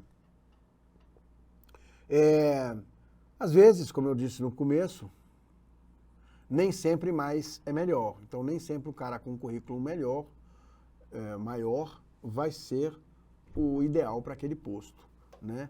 Como a Regiane falou, às vezes um cara mais técnico, né, com melhor aptidão para executar a função é o mais interessante. Tá certo? Bom, selecionado, existe uma análise de documentação, não chame ninguém sem analisar a documentação, sem olhar direitinho. Então, uma vez escolhido o candidato, é necessário escolher e analisar toda a documentação do futuro colaborador, a fim de proceder com o registro CLT, se for o caso, ou mesmo que seja um contrato temporário. Então, assim, pegue a documentação direitinho, faça a verificação, né? Para contratos profissionais firmados através da CLT, é necessário o reconhecimento de carteira de trabalho e de alguns documentos. O artigo 29 da CLT diz que o empregador poderá reter a carteira, né, carteira de trabalho, e os documentos pessoais pelo máximo prazo de 5 dias. Tá certo? Este é o prazo para anotação do registro em carteira, sem incorrência legal da entidade. Isso aí é CLT, vou assinar a carteira da pessoa. Outros modelos de contrato, né? Contratos de prestações de serviços de outras maneiras, eles têm um prazo um pouco mais tranquilo. Manda o contrato, ele pode querer analisar, entregar para um advogado para ler, etc., né? E vice-versa ao prazo. O ideal é que o serviço só seja executado, que a pessoa só comece a trabalhar uma vez contrato assinado. Entendeu? Importantíssimo isso. Tá? Os documentos, cópias originais devem ser solicitados ao colaborador são RG, CPF, carteira de trabalho, né, e previdência social, comprovante de escolaridade, comprovante de residência, certidão de nascimento em caso de filhos até 21 anos. Isso para o CLT. Eu posso diminuir esses documentos caso eu vá fazer um contrato diferente, né, como, por exemplo, um contrato temporário, como eu mostrei aqui, né, ou contratos por tempos determinados, tá? O certificado de alistamento militar para homens, no caso, né? Atestado de saúde ocupacional, aí, assim, muitas empresas o ideal é que você crie um vínculo, né, que contrate uma empresa para fazer essa análise médica do funcionário. E muita gente não dá valor para isso, mas tem seu peso. E aí cabe para os dois lados, entendeu? De você fazer um exame admissional antes, para verificar a situação antes da contratação, né? Isso é muito útil, tá? CNH, no caso de função exigida de uso de veículos, foto 3x4, declaração de dependentes, título de eleitor, comprovação de votação nas últimas 3 eleições. Essas documentações são clássicas para o modelo CLT, tá? Para outros modelos, aí você pode diminuir, às vezes só 2, 3 documentos suficiente, tem que ver em função do tipo de contrato que está sendo feito, tá? Aí, adicionalmente, para atividades profissionais, isso é importante, que registro profissional, né, como médico, farmacêutico, advogado, tem uma série de registros que tem conselhos. Então, é importante exigir esses registros, CRM, OAB, CFM, né, que é a mesma coisa que ocorre para as vagas que exigem carteira de habilitação. Porque você não vai chamar um cara que vai dirigir o carro da sua empresa se ele não mostra lá que ele tem um documento, mesmo que seja provisório, entendeu? Eu já vivi essa experiência de, num filme, a gente alugar um caminhão, contratar um motorista e quando eu ver a carteira, ele não tinha qualificação de motorista para dirigir aquele tamanho daquele caminhão que a gente alugou. Ele vai fazer o quê? Não pode contratar.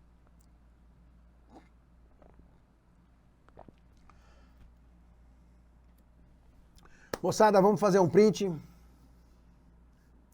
Ixi, isso é um assunto muito polêmico, viu, Fleur?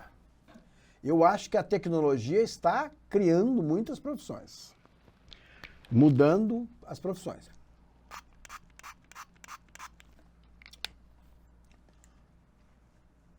Já vou dar essa minha opinião pós-print, Camille, mas você está falando por causa da inteligência artificial?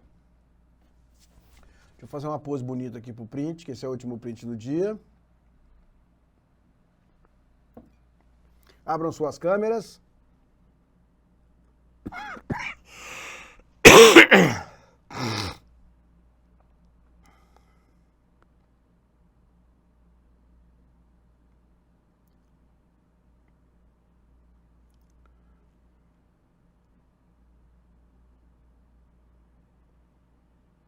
Tem família inteira assistindo minha aula aí, isso que é bom, isso que é bom. Maravilha.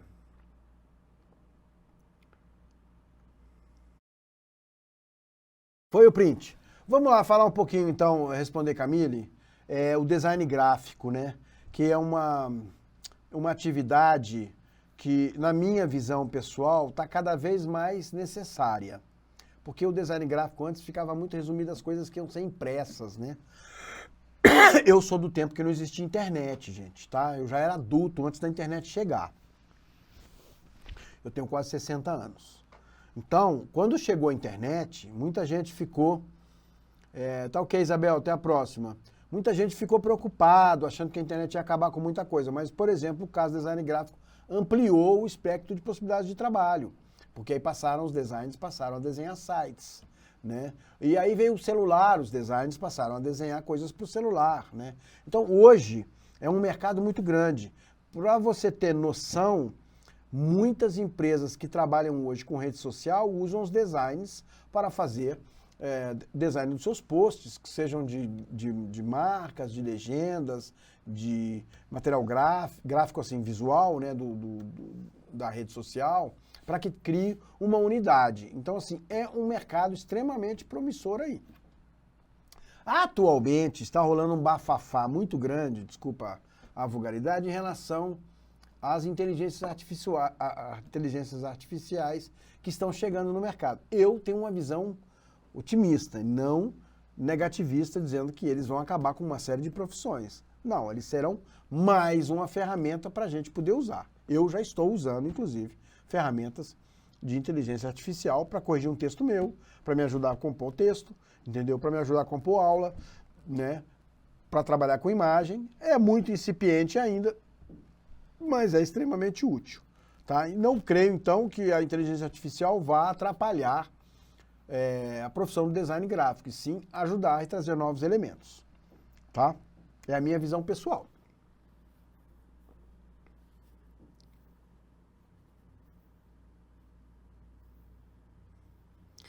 Aí concordo. Convencer pai é sempre difícil. Sempre difícil. Vamos lá. Efetivação do registro. Também seguindo a legislação, especialmente os artigos 41 e 49 da CLT, é necessário formular o registro do empregado na carteira. Lembrando lá que eu já falei, tem 5 dias, tá?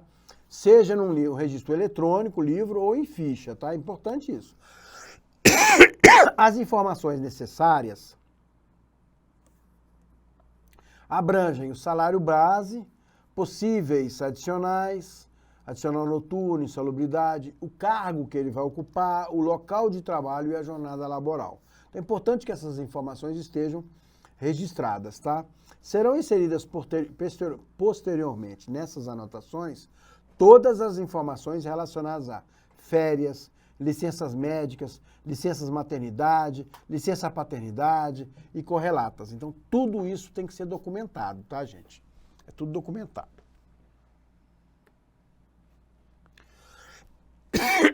Aí, por final, a formalização do contrato de trabalho. Há quem pense que somente o registro na carteira garante a legalidade do processo de contratação. Porém, mesmo com as anotações na CTPS, que é a carteira de trabalho, a relação contratual deve ser formalizada por escrito. Isso se dá através da formalização do contrato de trabalho. O contrato de trabalho é essencial, gente. Qualquer um desses modelos que eu dei aqui vale um contrato, tá? Até o termo lá, que é um simples para quem é voluntário, vale botar no papel, tá certo? Papel, quando eu estou falando assim, né? Está escrito, registrado. A relação entre empresa e empregado pode ser formalizada por diversos tipos de contratos de trabalho. Os mais comuns, no entanto, são os que eu já expliquei todos. O tempo indeterminado, pré-indeterminado, temporário, eventual, estágio, né? Voluntário, que é muito usado no terceiro setor, entendeu? Então, assim, existem N modelos. Nós vamos amanhã dar uma olhada nesses contratos, assim, para vocês situarem, perderem um pouco, a gente tem que perder um pouco o medo de documentação, né? Todas as modalidades de contrato de trabalho estão previstas em lei. Desta forma, tanto empresa quanto colaborador possuem direitos e deveres que devem ser cumpridos sob pena de indenização e penalização. Ao formalizar o contrato, é necessário manter uma via sobre guarda da empresa e uma outra sobre o colaborador, tá? Tem gente que faz 3 vias e manda uma terceira para um contador, para um advogado, mas é obrigatório você ficar com a via, quer dizer, no caso, a tua entidade vai ficar com a via e o seu colaborador vai ter outra, né? As duas vias possuem total valor e asseguram a validade da contratação, inclusive para comprovação de fins trabalhistas. Tem que estar tudo lá, viu, gente? Tudo lá. Aí, ponham-se nos dois lados. Pode ser que daqui a um tempo vocês vão contratar alguém para uma atividade e pode ser que vocês sejam contratados por alguma atividade, né? E aí vale a pena isso. Ou até os que já estão trabalhando pensarem se os seus modelos de contrato são atuais e aptos para que você possa se proteger e ter benefícios, né? Cada caso é um caso. Tudo bem? Vamos numa outra parte muito importante, que é, esquecendo todos os contratos e tudo, é a questão da motivação e engajamento de colaboradores. Porque chamar para trabalhar é fácil, e depois manter motivado, né? Manter no pique ali, gerir um grupo de pessoas, tá? Então, o sucesso de uma empresa não depende apenas de bons produtos e atendimentos excelentes. Motivar uma equipe, engajar os colaboradores são passos fundamentais para que todos estejam falando a mesma língua e dispostos a atingir o mesmo objetivo. Gente, então no terceiro setor isso é essencial, que o pessoal vista a camisa, sabe? É bonito de ver entidades tão fortes como, por exemplo, a Cruz Vermelha, com a pessoa fica feliz de ser aceito num programa de voluntariado, né? Ele faz parte da equipe ali, ele se sente como se fosse aceito, né? E é muito bacana isso, Muito bacana. Sendo que equipes motivadas são mais produtivas e aceitas com seus locais de trabalho, o que para a empresa é um grande ganho, né? Além disso, a motivação e o engajamento tornam os colaboradores mais independentes e proativos, tá? Isso aí é muito importante, proatividade é muito importante. Os gestores de pessoas têm um desafio e tanto nas mãos quando o assunto é a motivação dos colaboradores. Como fazer para que todos unam forças e trabalhem focados no mesmo objetivo? Como garantir um ambiente de ajuda e crescimento mútuo? Vale ressaltar que o papel do gestor como líder é imprescindível para que as estratégias de motivação e engajamento deem certo. Tá? Hoje, gente, já tem tempo isso, na verdade. Existe um conceito de líder, é muito mais importante do que conceito de chefe. Tá? Nós estamos evoluindo para modelos de trabalho mais agradáveis. Você vê que tem países hoje, inclusive, diminuindo carga horária de trabalho e vendo que o rendimento é melhor. Então, assim, nossa sociedade vai evoluir para uma outra maneira de se trabalhar. E isso aí é muito importante. Então, assim, está trabalhando em grupo, veja aí quem é o líder e quais são os objetivos daquele grupo e tentar construir uma evolução. No caso do terceiro setor, é importantíssimo, porque a gente está sempre defendendo uma causa, gente. Tá? Além de definir metas, é fundamental que o gestor mostre a importância de cada colaborador tem no alcance das metas. Assim, cientes de suas funções, responsabilidades e onde querem chegar, os colaboradores estarão prontos para fazerem as suas partes. Tá? Essa clareza ela é extremamente necessária para que a coisa funcione de uma outra maneira, que haja uma outra sinergia entre as pessoas que estão compondo o grupo. Tá? Se ficar naquela coisa, é o chefe, manda que eu faço, a gente tem uma coisa muito arcaica ainda, né? Então hoje, esse conceito de equipe, ele já cresceu muito, já evoluiu muito, e a gente precisa estar cada vez mais atual, porque o mundo está mudando muito e muito rápido. Então é importante isso. As melhores empresas é que estão conseguindo fazer essa gestão, tá, de colaboradores com bastante motivação e com bastante engajamento. Hoje em dia, gente, engajamento é tudo, tudo. Mais vale ter um funcionário engajado do que 5 não engajados. Tá certo?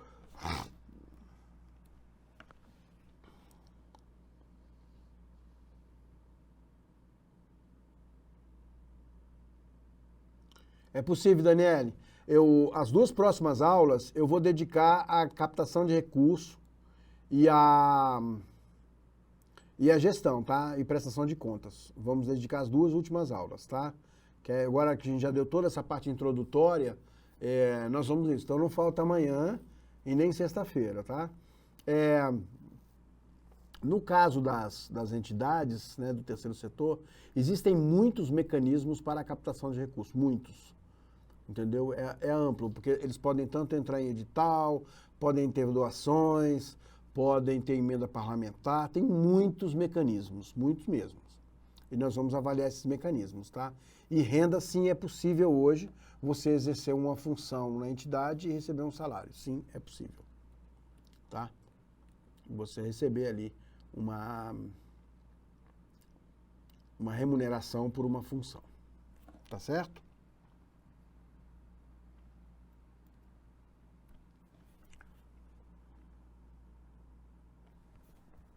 Vamos lá, alguns tópicos que eu fiz aqui para melhorar, para motivar e engajar os seus colaboradores, a sua equipe, independente de quem é líder, quem não é, quantas são, 5, 10, 50 pessoas, tá?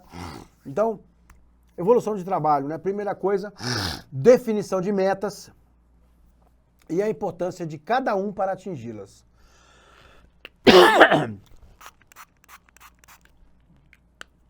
Dificilmente sua equipe se sentirá motivada se não souber aonde a empresa quer chegar.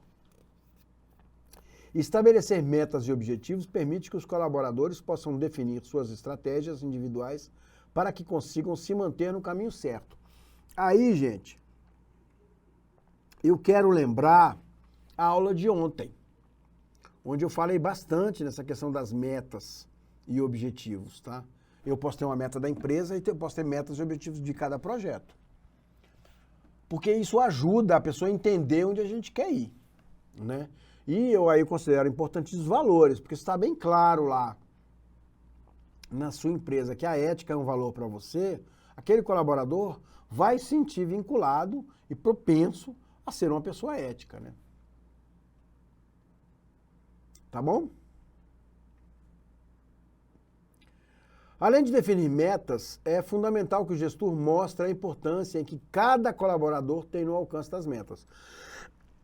Assim, cientes de suas funções, responsabilidades e onde querem chegar, os colaboradores estarão prontos para fazerem a sua parte. Não adianta simplesmente botar uma meta, é importante você dividir ali funções de maneira que todas as pessoas que estão naquele grupo sintam-se úteis para a execução da função, né? Então, sei lá, estão fazendo um evento, nós estamos fazendo um evento num parque, estou dando um exemplo, tá, gente? Vamos fazer um evento num parque e eu estou lá chegando com a minha equipe. É importante entender, olha, nosso objetivo é limpar o parque, montar a estrutura, fazer o evento, desmontar a estrutura e deixar o parque mais limpo que saiu. Entendeu? Então, eu tenho ali, ó, fulano, ciclano, é importantíssimo a questão da montagem, a segurança das pessoas que vão participar do evento, entendeu? Questão da higiene. E aí, assim, é essa função bem dividida, vamos dizer assim, e essa colaboração que os participantes vão dar, ela faz com que o proativo seja maior. Tá? Eu sei que é difícil engajar pessoas. Eu sei que é. Mas definir metas ajuda bastante. Muita gente gosta de ter ali um objetivo para poder fazer. Ajuda a concentrar e a dar foco. Vamos lá. Promova treinamentos. Isso é essencial, que eu já falei, mas vou bater na tecla. Tá? Promover a capacitação contínua, além de workshops que tratem de assuntos relevantes para que as equipes trabalhem harmoniosamente em grupo. São importantes para que cada indivíduo possa refletir sobre como se tornar um profissional mais capacitado para a empresa, né? Tudo o que for para desenvolver os colaboradores profissionais emocionalmente é importante para a empresa e parte fundamental para motivá-los. Eu estou com a garganta ruim, né? Estou difícil na leitura, né?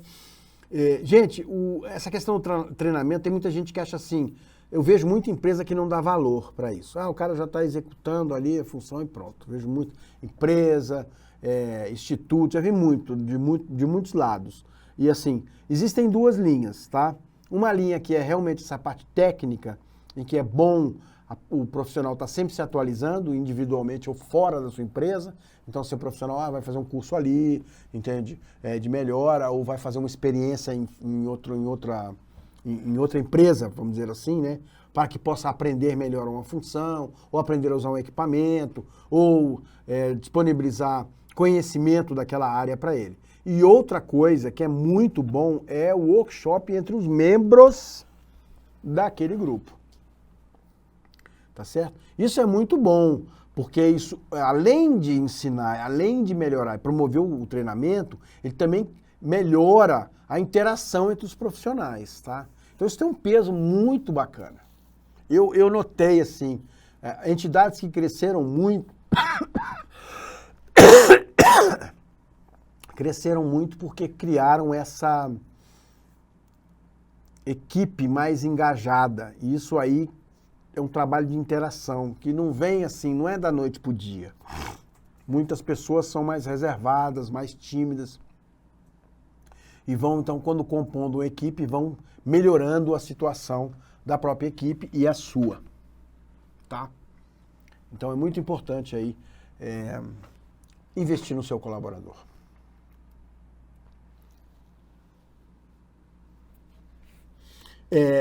Bater meta, né? As gratificações são necessárias, concordo com você, Rejane.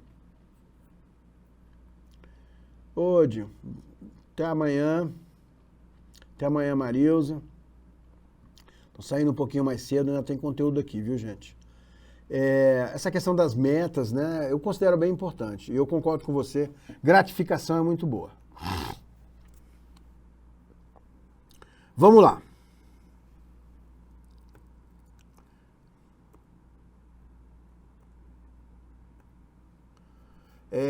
O feedback dos colaboradores, incentivar feedback, tá? Feedback, retorno. Incentivar o retorno para motivar a equipe. O feedback dos colaboradores é uma das partes mais indispensáveis para garantir uma equipe motivada. Mas atenção, o feedback é para ser ouvido e acatado. Tá? Leve em consideração que o colaborador tem uma visão diferente da sua e pode lhe apresentar soluções e sugestões que um gestor demoraria para dar. Obviamente, não é possível acatar todas as sugestões, mas um bom gestor de pessoas sabe utilizar o que é possível para um bem comum. Portanto, incentive a comunicação entre o grupo gestor e os colaboradores para aumentar a confiança entre as partes e motivar ainda mais. Escutar o profissional que está trabalhando com você e saber a opinião dele é importante. Tá? Existem vários casos na indústria famosos de pessoas que estavam executando uma função e chegaram para os gestores e ensinaram eles da melhor maneira, porque afinal de contas aquela pessoa está ali executando aquela função. Né? Tem um caso famoso aqui no Brasil, numa empresa de cerâmica, em que o profissional tinha que lixar uma xícara a cada vez, né? E ele bolou a ideia de ter um engradado onde tivesse 6 xícaras e ele pudesse lixar 6 xícaras, né? E ele tentou fazer esse feedback ao gestor, o gestor diretamente ligado, e o cara nunca deu atenção. E uma vez ele teve a oportunidade, então, com o superior, né, no caso, o dono da cerâmica, e deu a ideia e mostrou para ele ali numa função, o cara improvisou e disse, olha, se eu tiver, funciona melhor. Isso aí ficou famoso, porque aquele gestor daquela equipe foi mal visto, na realidade, porque ele não estava ali escutando o feedback, né? Então, esse retorno é muito importante. É lógico que ele tem que ser ouvido e acatado algumas vezes, eu assim, até discordo que em algumas situações ele pode pensar de um jeito e a gestão pensar de outro jeito, né? E os dois jeitos de pensar não serem tão incomuns e o objetivo final não mudar. Eu acho que tem que ser acatado quando ele é realmente para a melhoria. Né? Agora, assim, tem que ser ouvido, tem que ser entendido, né? Tem que ser dado um retorno a esse retorno, então assim, ouvir, ok, olha, isso aqui a gente vai fazer, e quando não acatado, concordo, tem que ser acatado, mas quando não acatado, tem que ser justificado, entendeu? Não acatamos essa sua proposta aqui por tais e tais situações, entendeu? Isso aí, cara, é essencial para a motivação. Às vezes até mais do que prêmio, o cara tem uma ideia e vê que a ideia dele está funcionando e fazendo a empresa melhorar, às vezes é muito mais benéfico do que ganhar um pequeno prêmio de produção, né? Portanto, incentive a comunicação entre o grupo gestor e os colaboradores para aumentar a confiança entre as partes e motivar ainda mais. E motivação é tudo, gente. Quanto mais motivada você tiver uma equipe, melhor resultado você vai ter. Aí, batendo, que é o meu exemplo eu ia usar aqui na realidade, reconheça as boas ideias e os resultados, tá? Tão importante quanto incentivar é reconhecer os resultados e as boas ideias que surgem do feedback, tá? Quem não gosta de se sentir valorizado e ver uma boa ideia sendo aplicada, né? O reconhecimento verdadeiro, o reconhecimento é uma ferramenta importante para engajar colaboradores. Por esse motivo, fique atento aos resultados e dê os devidos méritos, mesmo que o resultado ainda não seja o esperado. É das pequenas vitórias que se constroem bases sólidas para um sucesso duradouro, né? Aí volta aquela questão de trabalhar em equipe. Existe alguns conceitos, eu nem trouxe aqui, cogestão, gestão compartilhada, né? Onde o colaborador também é gestor, né? Você tem uma pessoa que lidera a equipe, mas a gestão é feita em comunidade, vamos dizer assim, tá? É um modelo que está muito em alta, né? Diminui um pouco essa hierarquia, essa pirâmide, né? Tão grande que está aí, onde existe uma gestão mais compartilhada, né?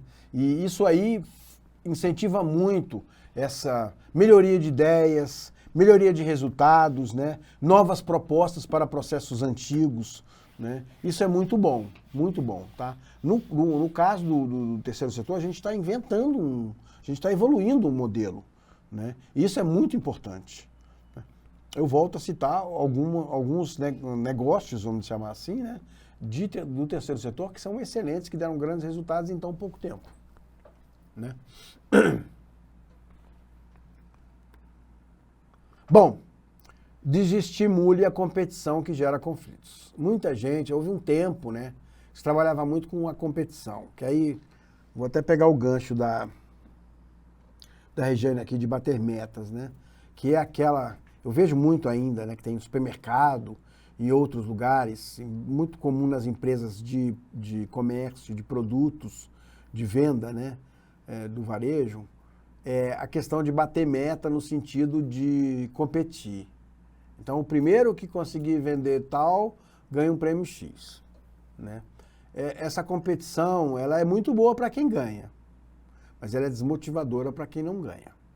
E depois ela pode gerar conflitos, porque você não sabe que método está usando aquele colaborador para bater a meta, certo? Então, a competição é algo saudável, mas pode se tornar uma grande fonte de problemas e causar muitos conflitos. Dessa forma, o gestor deve estar atento para eliminar quaisquer tipos de conflitos antes mesmo que eles aconteçam, tá? É preciso incentivar o trabalho em equipe, contando que cada colaborador tem de melhor a oferecer. Então, às vezes, mais vale criar uma meta para a equipe do que metas individuais, porque você individualiza, né, o serviço e você aumenta a competitividade. Esse modelo de competição, ele está em desuso. Essa competição individual. Ok? Estão acompanhando aí? Tudo ok?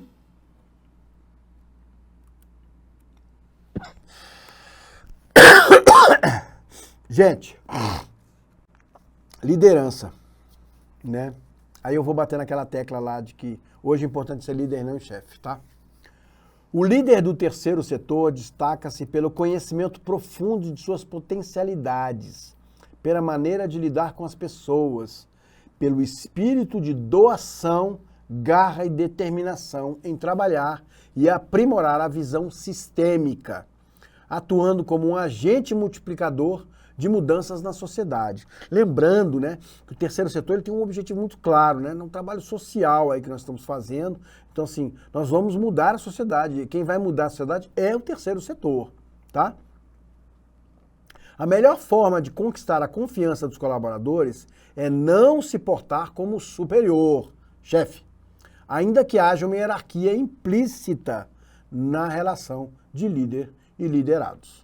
Então, assim, eliminar o termo até chefe é importante, liderar um líder, entendeu? Ou outros termos, existem vários outros termos que você pode ser usado para tirar esse termo chefe, porque chefe tem esse peso de hierarquia que não é tão agradável, tá?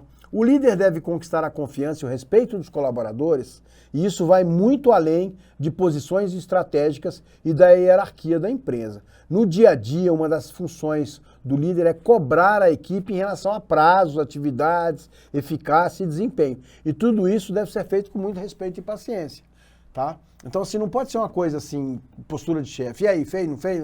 Não, tem que ter uma relação mais contínua. E você tem que dar oportunidade para que os colaboradores evoluam junto com você, tá?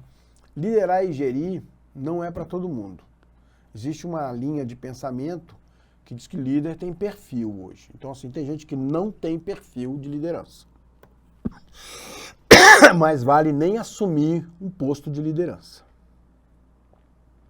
Outras funções do líder incluem reconhecer as capacidades e as limitações dos colaboradores, e saber lidar com cada um deles, estimulando seus talentos específicos, fornecer feedbacks e utilizar os feedbacks positivos como forma de motivar a equipe. Tá? Identificar e solucionar gargalos e facilitar a rotina da empresa de acordo com a implantação de processos que respeitam a equipe como um todo. Tá? Fica aí uma grande dica, assim, ouvir o colaborador é muito importante, né? Pegar esse retorno do colaborador é muito importante. É fundamental que os líderes cumpram suas funções com um senso de humanidade e permitindo a participação ativa dos colaboradores, que são parte indispensável da empresa. Como gestor de pessoas, os líderes não podem esquecer ou subestimar as emoções da equipe. Pelo contrário, eles precisam entendê-las e utilizá-las de modo a contribuir com a produtividade e o resultado da entidade. Tá?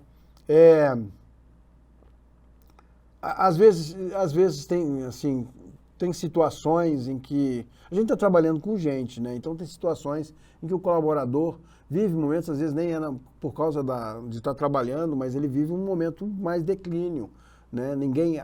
O humano ele não é linear, então você tem altos e baixos. E é importante na liderança entender isso e conseguir motivar e conseguir subir as pessoas quando elas estão em baixa, né? Existe uma linha, hoje já comprovado, não existe uma única inteligência. Todos nós somos inteligentes, existem várias inteligências, né? Então, às vezes, a pessoa não é inteligente numa inteligência, mas é em outra, né? Então, assim, a gente tem que saber usar essas inteligências das pessoas em bem, no caso aqui, da equipe, né? Isso aí é capacidade do líder de observar. Gente, trabalhar no terceiro setor não significa somente a busca por resultados financeiros e ascensão, mas também a satisfação e a realização pessoal. Seus funcionários têm o perfil de promover o bem-estar e possibilitar soluções para determinado grupo de pessoas. O que motiva o profissional desse setor é a causa que a organização abraça. Muita gente, já escutei muita gente está feliz em trabalhar ali, mais do que em outros lugares, por causa da causa. Porque, de repente, assim, o salário pode ser até o mesmo. Às vezes, até o trabalho é mais pesado que em outros lugares. Mas eu estou aqui por uma causa. Isso tem um grande peso. E isso tem um valor imenso, porque um colaborador que abraça a sua causa, ele é impagável. Tá? São raros, né? Mas é trabalho do líder, porque você pode fazer ali com que seu grupo vá aos poucos abraçando as causas. Tá certo? As equipes devem ser constituídas de pessoas que conhecem a missão e são responsáveis pelo resultado do trabalho, considerando, inclusive, o recurso financeiro não é o fim, mas o meio para a realização dos objetivos da organização. E muito importante entender isso, que quem está envolvido com o terceiro setor, dinheiro não é o objetivo.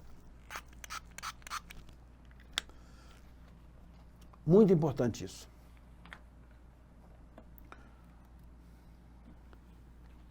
A causa é o combustível. Isso aí, Márcia. Falou tudo. Nossa, falou, a causa é o combustível.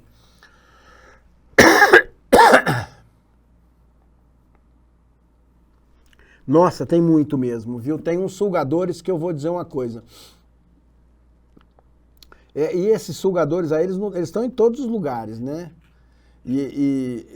Por isso que eu bati naquela tecla lá de observar, que eu acho que 3 meses é pouco tempo para você notar um colaborador numa equipe.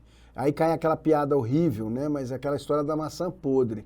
De repente você tem uma equipe com várias maçãs que estão bacanas, todo mundo ali lindo, bonito, e aí cai aquela podre ali e vai apodrecendo as outras. Já notei em vários, inclusive em vários projetos de colaboradores que danificam os outros, entendeu? E isso aí tem que ser bem pensado. Liderar não é fácil, gente. Gerir uma equipe não é fácil. Às vezes, porque todas as pessoas têm necessidades, todas precisam de dinheiro, todas precisam de comida, de bem-estar e etc. Mas aí tem que ver essa questão da unidade dos grupos. E às vezes aquele colaborador ali não vale para aquela unidade de grupo, né? Isso aí é um problema, cara. Isso é um problema. A gente está terminando também, viu?